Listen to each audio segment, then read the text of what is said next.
Here I'm going to show how I turn the complex detail in the center of a baluster leg that's made up of this bead, cove, and bird's beak. There's a system I use to practice this that just takes a few different parting tool cuts that I can then repeat easily over and over on one piece of wood. I find this the best way to practice this technique because I create a series of moves that I'm going to make the same each time that I cut it.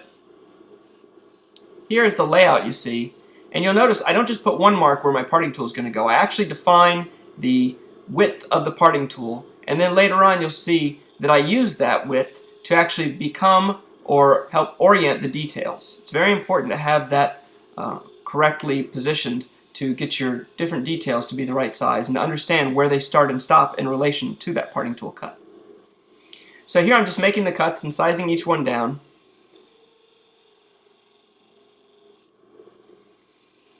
You can do this all in the beginning, or you could do it as you did each one of these. And what you're going to see when I do these three different details is I'm going to take them to different levels of completion. Hopefully that way you'll start noticing the things that I do in the same order each time.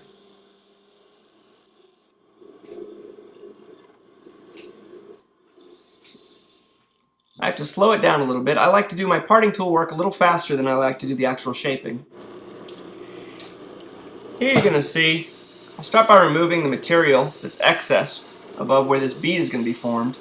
And I'm going to take some away from where the cove is.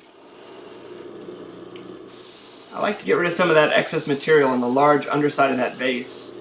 It can get in the way when removing this waste in here. And I'm going to leave this after just roughing out the two beads and removing the material from the cove.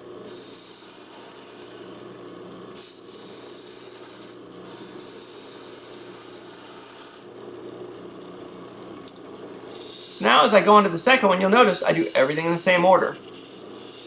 Once again, removing some of that excess material from that first bead, taking away some of that cove material, but before I get too deep into it, I'm going to remove some from the bottom of that vase. And now I'll finish up that cove as far as the waste material goes. Now that I got that waste out of there, I'm going to clean up the bead, just like before. And here's where we're going to start to depart from what I did in the first section. I'm going to go and I'm going to cut that cove. I like to remove a good amount of material from the middle first before I start to try and define the very edges of it.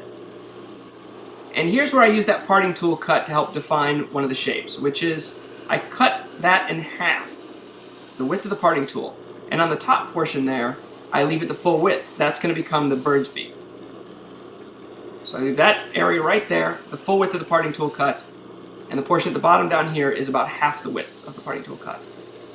That helps ensure that I always have the same proportion on my cove. Now I'm going to come up with the skew and start to define that little bird's beak up top. That's where I'll leave that one. Now, once again, starting at the beginning, I'm going to come in, take care of the bead, take care of this waste inside the cove area.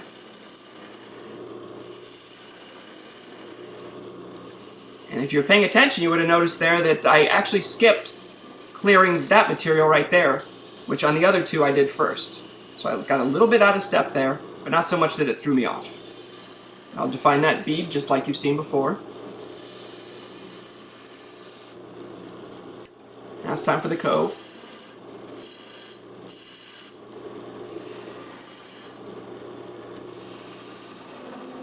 Repeating this kind of practice really helps out. You'll find your problem spots almost immediately because you'll never get past them.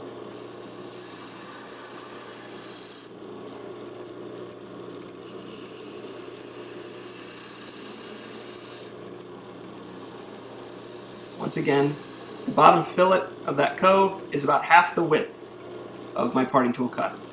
Now comes in the skew to sort of rough out that bird's beak area. And now I'm going to turn it around and use the heel, and this is going to finally define all the other components except for the cove that you see. So I clean up the top of that big bead there, and now I'll come in and clean up the lower bead.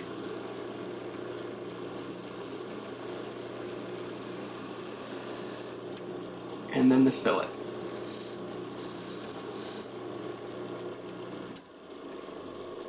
By practicing this method and these set of moves in the correct order over and over again, I found myself much more comfortable not only with making each shape, but making sure that they relate to each other the way that I intended.